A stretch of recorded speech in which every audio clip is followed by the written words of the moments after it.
Austin is more valuable where he already is. Greg Holloway said it with a smile. Just calm enough to sound professional. Just loud enough for the entire room to hear. The conference room on the 14th floor went quiet for maybe half a second before people started clapping. Not loud clapping either.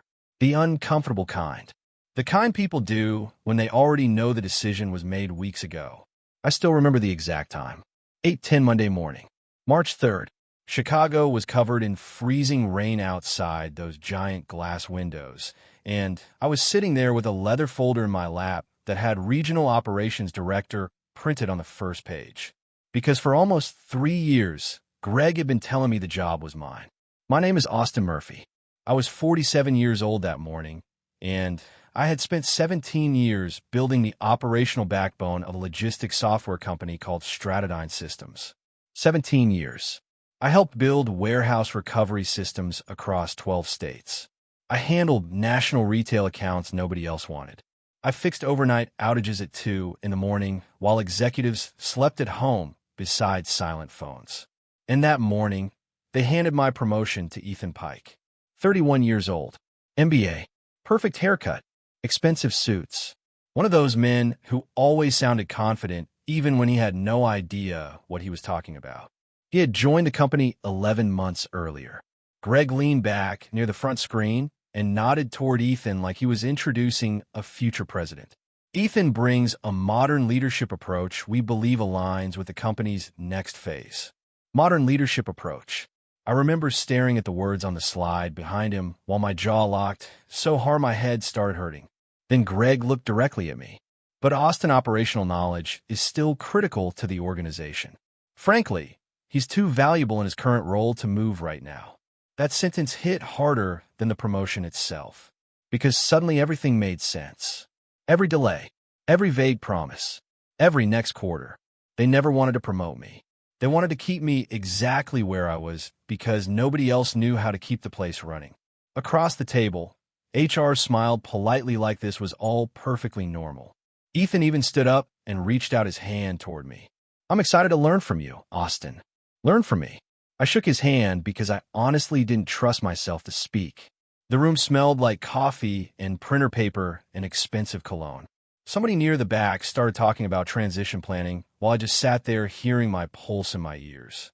Then Greg added the part that really finished the job.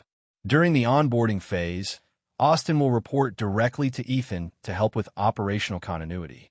I actually heard someone clear their throat across the room after that. Nobody looked at me. Not one person.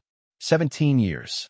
And now I was reporting to a guy who still asked warehouse managers what SKU variance meant during meetings. I thought about all the nights I missed dinner with my family because a distribution center in Ohio crashed during peak shipping. I thought about my daughter waiting half asleep on the couch when she was little because I promised I'd be home before bedtime. I thought about the Christmas Eve outage in 2019 when I spent 9 straight hours inside a freezing server room while Greg texted me from Aspen asking for updates. None of those memories mattered in that room. What mattered was image, presentation, boardroom language. Ethan had that. I had scars under expensive dress shirts and 17 years of invisible work nobody ever noticed because I never let disasters become public. The meeting ended 20 minutes later. People filed out carefully around me like I was somebody recovering from surgery. Greg stopped beside my chair before leaving. We'll talk later, Dan. Don't take this personally. Don't take this personally. I sat there another minute after everyone walked out.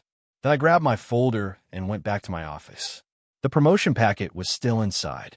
Salary projections, strategic plans, notes I spent weeks preparing because I honestly believe this company finally saw me. Outside my office window, snow mixed with rain against the glass. My computer chimed. New calendar invite. From Ethan Pike. Subject line. Knowledge transfer planning session. That was the moment I realized the worst part wasn't losing the promotion. It was understanding they expected me to help train the man they chose over me. I joined Stratodyne Systems when I was 30 years old. Back then, the company barely filled one floor in an old brick office building near the river. We had folding tables for desks and a server room that overheated every summer because the air conditioning barely worked. But the people there believed the company could become something big. So did I.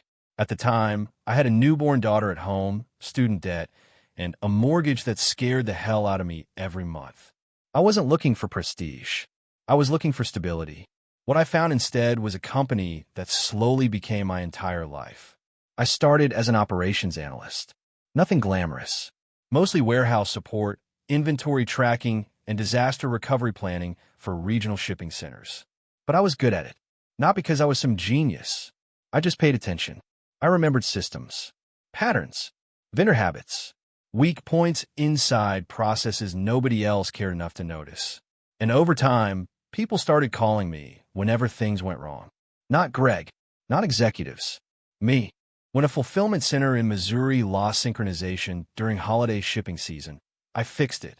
When a national retail client threatened to walk after a software outage corrupted inventory reports, I spent 48 straight hours rebuilding the recovery data myself.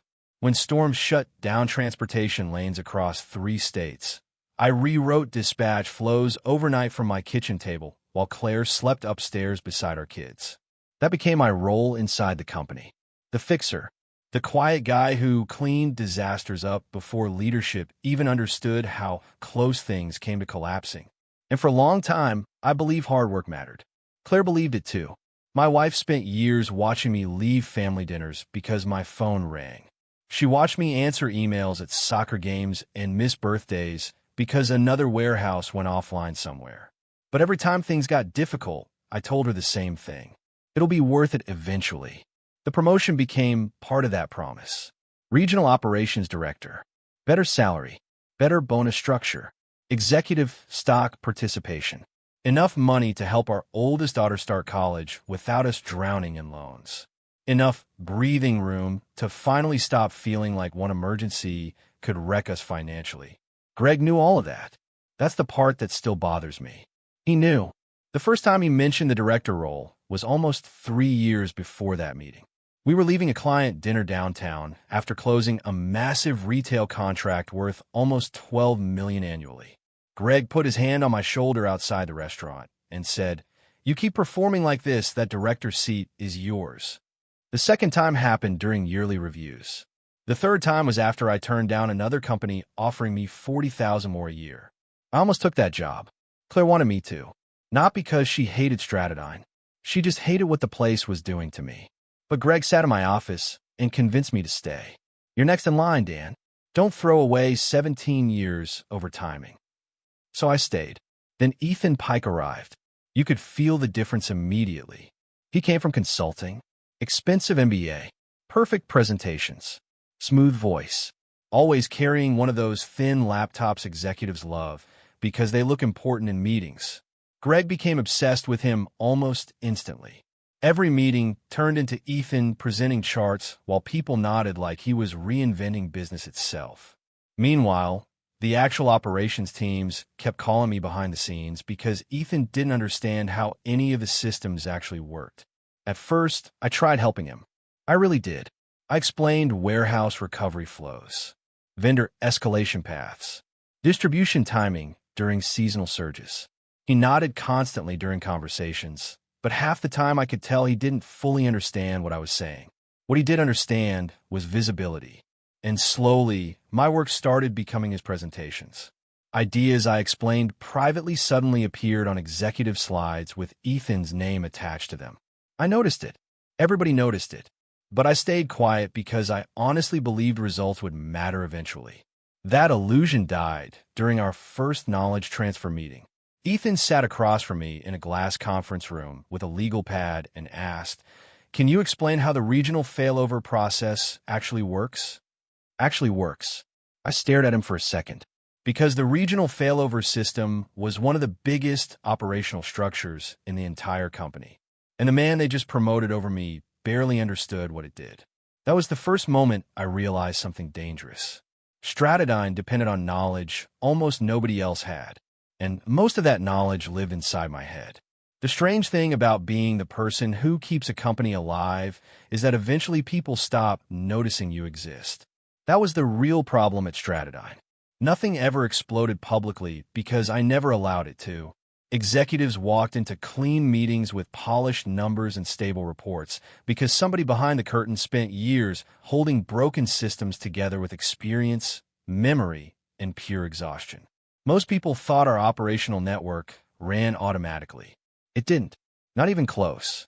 By the time Ethan took over, Stratodyne managed warehouse systems across 12 regional distribution centers. Millions of units moved through those networks every month. Retail contracts depended on accurate tracking down to the hour. But underneath all those dashboards and executive presentations were dozens of invisible fixes I built over 17 years.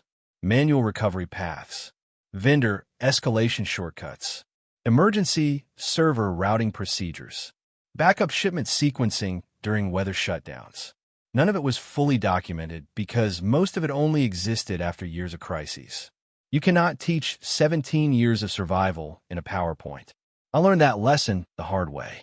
A week after Ethan got promoted, he scheduled something called an operational efficiency alignment meeting. Even the title annoyed me. The meeting lasted 2 hours and accomplished absolutely nothing except creating 3 new reporting forms nobody needed. Ethan stood beside the screen talking about streamlining communication structures, while warehouse managers sat there silently checking phones under the table. Then he announced changes to overnight escalation procedures. I felt my stomach tighten immediately. Those procedures existed for a reason. During winter storms, shipping failures could spread across multiple states within hours if rerouting wasn't handled correctly. We learned that back in 2017 after a blizzard nearly destroyed one of our largest retail contracts. I still remember that week. 3 distribution centers lost synchronization at the same time. Trucks were stranded. Inventory counts collapsed. One executive actually asked if we could pause shipments temporarily, like we were talking about shutting down a coffee shop. I stayed awake for almost 30 hours fixing that disaster. Not Greg. Not leadership. Me. And when it was over, Greg walked into a board meeting and talked about executive crisis coordination, while I sat downstairs eating vending machine crackers beside the server room. That was how Stratodyne worked. Leadership collected visibility. Operations collected damage. Ethan didn't understand any of that history. He thought systems existed because somebody designed them neatly. He didn't understand most business systems are really just scars from old disasters. So he started changing things. Small things at first. Approval chains. Communication flow. Escalation timing. Every change created new confusion somewhere underneath. And every time problems appeared, I quietly fixed them before executives noticed. Habit. That's all it was. 17 years of instinct. One Thursday night around midnight, a warehouse synchronization delay started spreading through our Kansas City network after Ethan approved a reporting adjustment he barely understood. I fixed it in 40 minutes from my dining room table. Nobody even knew it happened. The next morning, Ethan proudly mentioned system stability improvements during a leadership call. I muted my microphone and stared out my office window while he talked. That was the moment something inside me started changing. Not anger exactly. Clarity. I began realizing the company did not value me because I made difficult things look easy. The more dependable I became, the more invisible I became. At home, Claire noticed it before I did. One night, she found me sitting in the dark kitchen after dinner staring at my phone. "You okay?" she asked. I nodded automatically. Bad habit. She sat beside me anyway. "You know what I think?" she said quietly. I didn't answer. "I think you spent years protecting people who would replace you tomorrow." That sentence stayed with me, because deep down, I knew she was right. A few days later, I accidentally learned something worse. There was a woman in HR named Linda Carver who had worked at Stratodyne almost as long as I had. She handled executive staffing reviews and trusted me enough to speak honestly sometimes. She stopped by my office late one afternoon carrying files. Before leaving, she paused near the door. "I probably shouldn't say this," she said carefully, "but your promotion recommendation was blocked 6 months ago." I looked up slowly. "What?" Linda hesitated. "Greg told leadership moving you would create operational risk. He said the company couldn't afford to lose you from your current role." For a second, I honestly couldn't speak. 6 months. That meant Greg was promising me the promotion while privately making sure it never happened. Not because I failed, because I succeeded too well. He trapped me inside the role by making me indispensable. That realization hit harder than the promotion meeting itself, because betrayal hurts differently when you finally understand how long it was planned. After Linda left, I sat alone in my office for almost an hour. Then I opened my inbox. 34 unread operational emails. Vendor issues, routing questions, escalation requests, problems waiting for me to quietly solve them like always. I stared at the screen, and for the first time in 17 years, I decided maybe I didn't need to save everybody anymore. The first thing I stopped doing was answering calls immediately. That sounds small, but at Stratodyne, it changed everything. For years, people knew they could reach me anytime. 2 in the morning, Sunday afternoon, Christmas dinner. It didn't matter. If operations broke somewhere, my phone rang. And I answered. Always. After the promotion meeting, I still did my actual job. I showed up early. I handled assigned work. I stayed professional. But I stopped rescuing problems nobody officially asked me to fix. I stopped monitoring overnight warehouse alerts from home. I stopped correcting Ethan's mistakes before executives noticed them. I stopped carrying the emotional weight of the entire company by myself. At first, nobody noticed. Then small cracks started appearing. Shipping delays lasted longer than usual. Vendor complaints sat unanswered for hours instead of minutes. Regional managers started arguing over procedures because Ethan changed reporting structures without understanding operational timing. Normally, I would have stepped in quietly and cleaned things up. This time I watched. Not out of revenge, out of exhaustion. That was the strange part. I wasn't angry anymore. Mostly I just felt tired. Like something inside me had finally stopped believing loyalty meant safety. One Tuesday morning, Greg walked through operations looking irritated. "Why are response times slipping?" he asked nobody specifically. The room stayed silent. I kept typing, because technically, response times were still within company policy. They just weren't within Austin Murphy emergency standards anymore. There's a difference. At home, Claire could see the guilt eating at me. "You still feel responsible for them," she said one night while we loaded dishes into the dishwasher. "I built most of this," I answered, "and they punished you for it." Simple, direct, impossible to argue with. Around that same time, recruiters started contacting me on LinkedIn almost daily. Word spreads fast in corporate industries, especially after leadership changes. People talk. Vendors talk even more. One recruiter from a company called NorthPoint Distribution Systems reached out twice in 1 week. Director-level role, national operations oversight, significant salary increase. I ignored the first message. The second one stayed in my inbox longer than I expected. Meanwhile, Ethan became more aggressive. I think he sensed people still trusted me more than him, and it made him nervous. So he started correcting me publicly during meetings over tiny details that didn't matter. One afternoon, during an operations review, he interrupted me mid-sentence. "Austin, I think we need to focus on scalable solutions instead of legacy thinking." Legacy thinking. I almost laughed, because the legacy thinking he criticized was the exact recovery structure preventing half our warehouses from collapsing during high-volume shipping weeks. But Greg nodded immediately like Ethan had delivered wisdom from a mountain. Then came the software rollout meeting. That was the moment the real damage started. Ethan wanted to accelerate a synchronization update before peak shipping season because leadership needed strong quarterly numbers for an investor presentation. The timeline was reckless. Everyone in operations knew it. The update touched warehouse communication layers tied directly to inventory reconciliation. If synchronization drifted even slightly, tracking errors could spread across multiple regions. I explained all of that calmly during the meeting. Ethan dismissed it within seconds. "We can't operate from fear every quarter," he said. Greg backed him immediately. "Agreed. We need forward momentum." Forward momentum. Corporate language for ignoring risk. I looked around the room. Nobody wanted to challenge leadership openly. So I did the only thing left to do. I documented everything. That night, I sent a detailed warning email outlining the operational risks, timing concerns, and possible synchronization failures connected to the rollout. Then I archived the message carefully. After that, I stepped back. 2 weeks later, leadership approved the rollout schedule anyway. And for the first time in 17 years, I made a decision that changed everything. I let them own the consequences of their own choices. The rollout failed at 2:17 in the morning.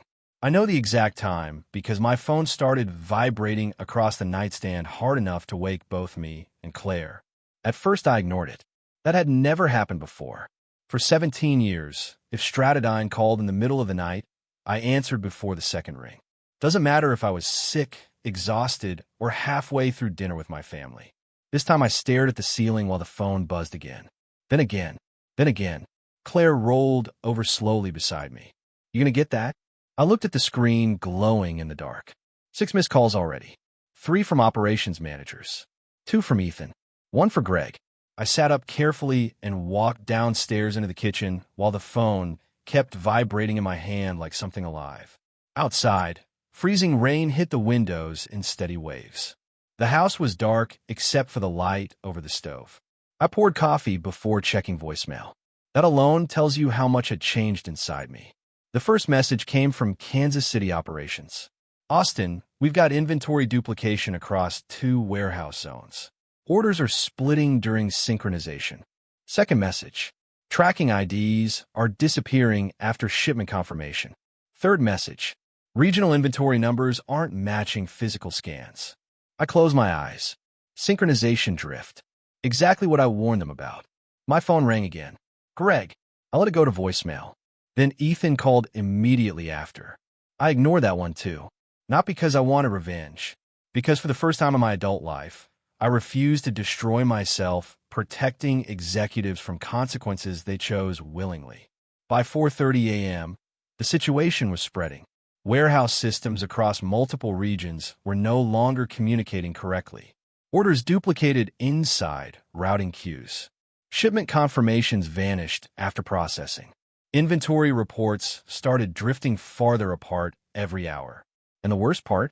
Peak retail distribution started in less than 48 hours. If they couldn't stabilize synchronization before then, major clients would start missing deliveries nationwide. At 5:12 a.m., Greg finally texted me directly. Need you on bridge call ASAP. Critical. No apology. No acknowledgement of my warning. Just need you. I stared at the message while steam rose from my coffee. For years, I would have already been logged into 3 systems trying to save everybody. This time, I sat there quietly. By sunrise, panic had fully spread through leadership. I finally turned my laptop on around 7 o'clock and checked internal communications. Absolute chaos. Emergency calls scheduled every 30 minutes. Regional directors demanding answers. Warehouse supervisors refusing to process outbound shipments because inventory numbers couldn't be trusted anymore. And underneath all of it was one obvious truth nobody wanted to say out loud. Ethan had no idea how to fix any of it. The man they called the future of leadership couldn't even explain the recovery layers connected to the rollout, because I built most of them. Around 8:40, I finally joined an operations bridge call silently. The difference in tone was unbelievable. Usually Ethan controlled conversations aggressively. Usually Greg interrupted people constantly. Not that morning. That morning sounded like fear. Voices talking over each other. People asking for guidance nobody could provide. One regional manager from Texas finally snapped. Has anybody talked to Austin yet? The line went silent for a second. Then Greg cleared his throat. We're working on it. Working on it. Like I was suddenly some emergency contractor instead of the employee they humiliated 3 weeks earlier. Then came the client calls. That was when leadership realized how deep the problem really went. One national retail partner demanded I personally join the recovery meeting before they would continue outbound authorization. Another client from Ohio flat out refused system changes unless I reviewed them first. People trusted me. Not titles. Not presentations. Me. Because when systems broke, I was the person who actually fixed them. By noon, Greg called me directly again. This time I answered. His voice sounded completely different than it had during the promotion meeting. No confidence. No executive polish. Just stress. Dan, we need you in the office. I looked out the kitchen window for a long moment before answering. I warned you about the rollout. Silence. Then quietly. I know. That might have been the first honest thing Greg ever said to me. I arrived downtown around 2 o'clock that afternoon. The operations floor looked like a hospital during a blackout. People rushing between conference rooms. Phones ringing nonstop. Managers whispering urgently beside printers. Nobody ignored me when I walked in. In fact, several people looked relieved. That part hurt more than I expected, because suddenly everybody could see what my value actually was now that things were falling apart publicly. Inside the executive conference room, Ethan looked pale. Greg stood immediately when I entered. Austin, he said carefully, walk us through what's happening. No interruptions. No corporate speeches. No modern leadership. Just desperation. I connected my laptop to the screen and started reviewing synchronization logs. The issue became obvious within minutes. The rollout changed warehouse communication timing between regional inventory servers without properly testing reconciliation drift during high-volume processing. Exactly what I warned them about. I explained the failure calmly. Nobody argued. Then I opened the archived email I sent before the rollout and placed it on the screen. The room went completely silent. Even Ethan stopped moving. I didn't raise my voice. I didn't attack anybody. I simply said the truth. I documented this risk 2 weeks ago. Nobody could look at me after that. For the next 6 hours, I helped stabilize the worst of the damage temporarily. We isolated corrupted synchronization loops and slowed inventory processing enough to stop further spread. But even while I worked, something inside me stayed emotionally distant. Because for the first time, I understood something clearly.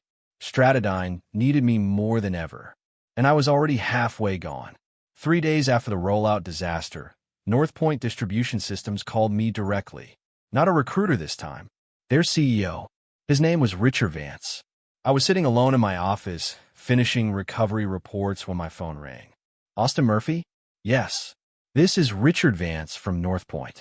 I heard you're the reason half the logistics industry still functions this week. I actually laughed quietly at that. First time I'd laughed at work in months. Richard didn't waste time.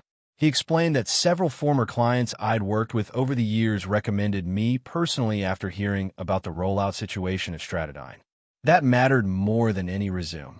In operations, reputation travels through people who survive disasters with you. And apparently mine had traveled farther than I realized. Richard asked if I would meet him for dinner the following evening. I almost said no automatically. Habit again. 17 years at one company trains you to think leaving is betrayal. But this time I heard Claire's voice in the back of my head. You spent years protecting people who would replace you tomorrow. So I agreed. Dinner happened at a quiet steakhouse downtown. No flashy presentation. No HR representative smiling beside bottled water. Just Richard, a legal pad, and honest conversation.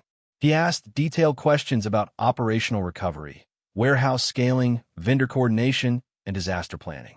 Real questions, the kind only somebody experienced would ask. And when I answered, he actually listened. That difference hit me harder than I expected. At Stratodyne, leadership only listened long enough to turn my work into somebody else's presentation. At NorthPoint, they treated my experience like it had actual value. By dessert, Richard slid a folder across the table. Director of National Operations. $190,000 salary. Executive stock options. Full operational authority over regional logistics strategy. I stared at the number for several seconds. Not because of greed, because after years of being treated like background infrastructure, somebody was finally looking directly at me and saying, "We know what you're worth." The next morning, Greg asked me to meet privately. He closed the office door carefully before sitting down. His tie looked crooked. He seemed exhausted. "We've had a rough few days," he started. I stayed quiet. Greg folded his hands slowly. The promotion situation became complicated. Complicated. That word almost made me angry enough to smile. He kept talking anyway. "You know how critical you are here, Dan. Ethan still needs support growing into the role." There it was. Not apology. Not accountability. Support Ethan. Help the man they chose over you succeed. I looked at Greg for a long moment. Then I asked the question sitting inside me for weeks. Were you ever actually going to promote me? Greg opened his mouth, stopped, looked toward the window, and in that silence I got the truth. Not verbally, but clearly. No. The answer had always been no, because promoting me meant losing the person quietly carrying the company underneath. That silence killed whatever loyalty I still had left. At home that night, Claire and I sat at the kitchen table long after dinner. The NorthPoint offer folder sat between us. I don't even know who I'm outside this company anymore, I admitted quietly. And that was true. I trained half the people there. I built systems still running every warehouse in the network. My entire adult life existed inside Stratodyne's walls. Walking away felt almost like grief. Then my phone buzzed with an internal leadership email somebody accidentally copied me on. Executives were discussing communication strategies to contain operational accountability exposure. Translation: blame operations teams instead of leadership. Protect executives. Sacrifice everybody underneath. I stared at the screen for maybe 10 seconds before closing the email. Then I opened the old promotion folder sitting in my home office. Strategic plans, salary projections, leadership notes, 3 years of loyalty printed on paper. I deleted the entire thing. After that, I signed the NorthPoint offer letter. And for the first time in a very long time, I felt calm. I submitted my resignation at 7:40 on a Thursday morning. Simple email. 2 paragraphs. Professional. No emotion. No accusations. After 17 years, that was all they got. I attached the formal letter, copied HR, and hit send while the office floor was still mostly empty. Then I sat back in my chair and listened to the heating vents hum softly above me. For a strange little moment, everything felt quiet, clean, like I had finally stopped holding my breath after years underwater. The first call came less than 3 minutes later. Greg. I let it ring once before answering. Dan, what is this? His voice sounded sharp at first, defensive, like he thought maybe this was negotiation theater. My resignation, I answered calmly. Silence. Then I heard movement, a chair scraping hard across the floor. Don't do this, he said quickly. Not right now. Right now. That part mattered. Not don't do this because we treated you unfairly. Not because we made the wrong decision. Because they were vulnerable. Within 10 minutes, Greg was standing in my office doorway, breathing hard like he jogged there. Behind him, people pretended not to stare. He closed the door immediately. Talk to me, he said. I stayed seated.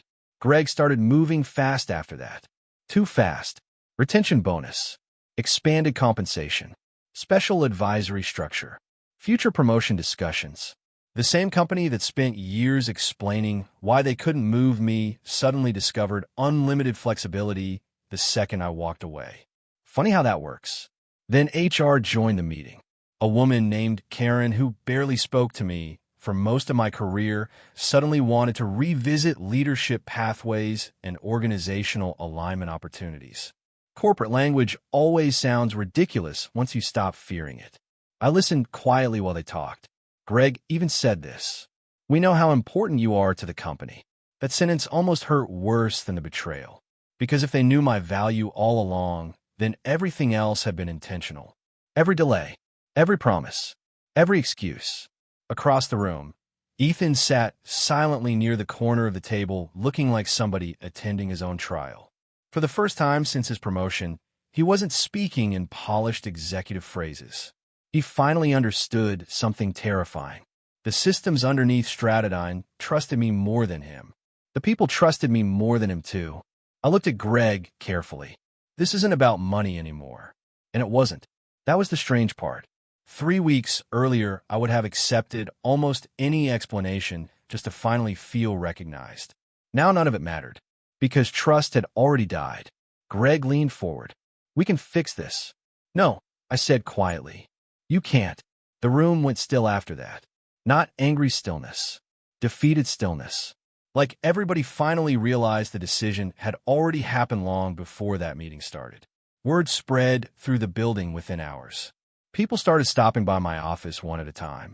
Warehouse coordinators, regional support managers, even old supervisors who normally stayed far away from executive politics. Most said versions of the same thing. We knew this would happen eventually.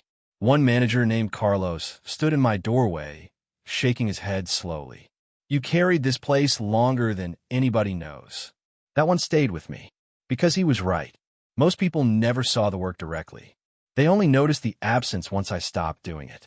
By early afternoon, the situation got worse for leadership. A major retail client requested written confirmation that I would remain involved in operational oversight during recovery stabilization. Greg couldn't provide it. Another client delayed contract renewal discussions entirely after hearing rumors I was leaving.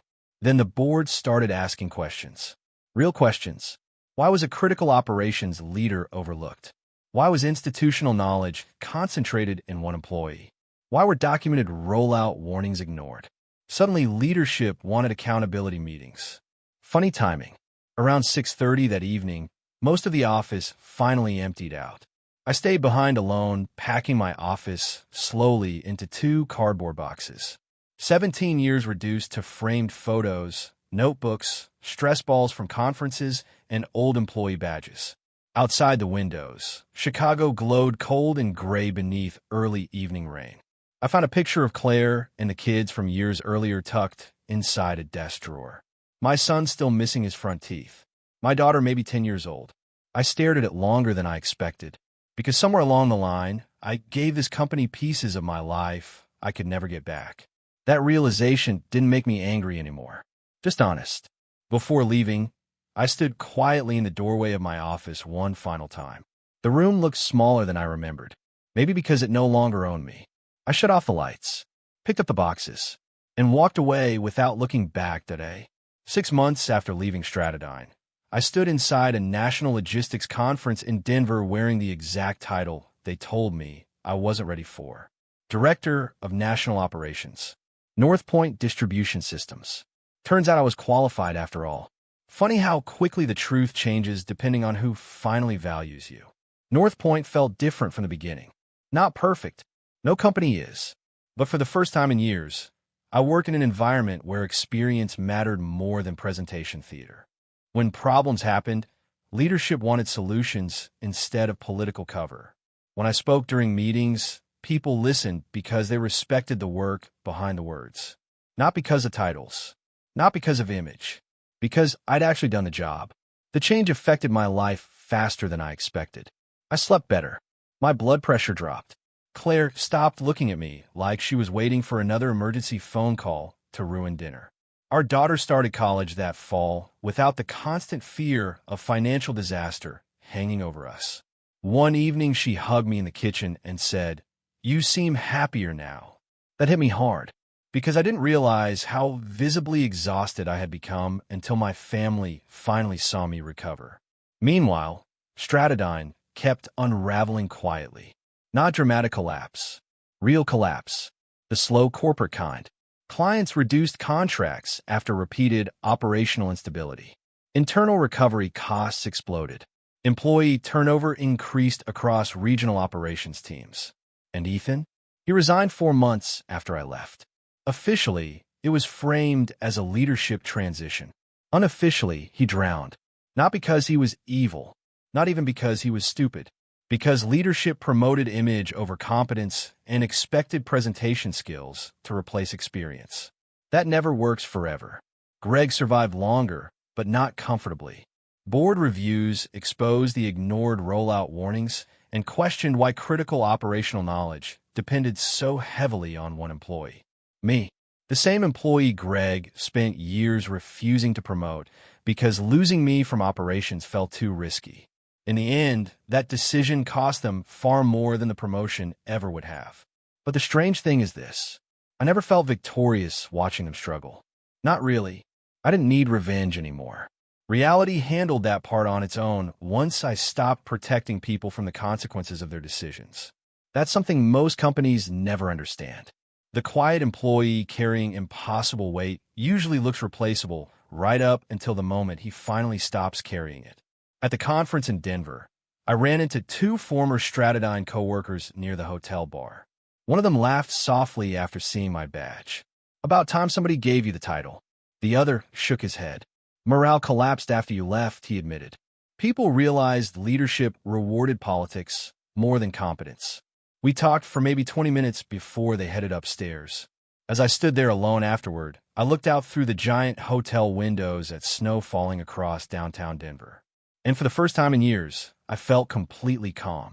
Not because I won, because I finally understood something I should have learned much earlier. Loyalty means nothing without respect. If people only value you when you sacrifice yourself for them, that isn't loyalty. That's dependency. The promotion I lost at Stratodyne stopped mattering a long time ago. The real victory was learning my worth before that company convinced me I had none.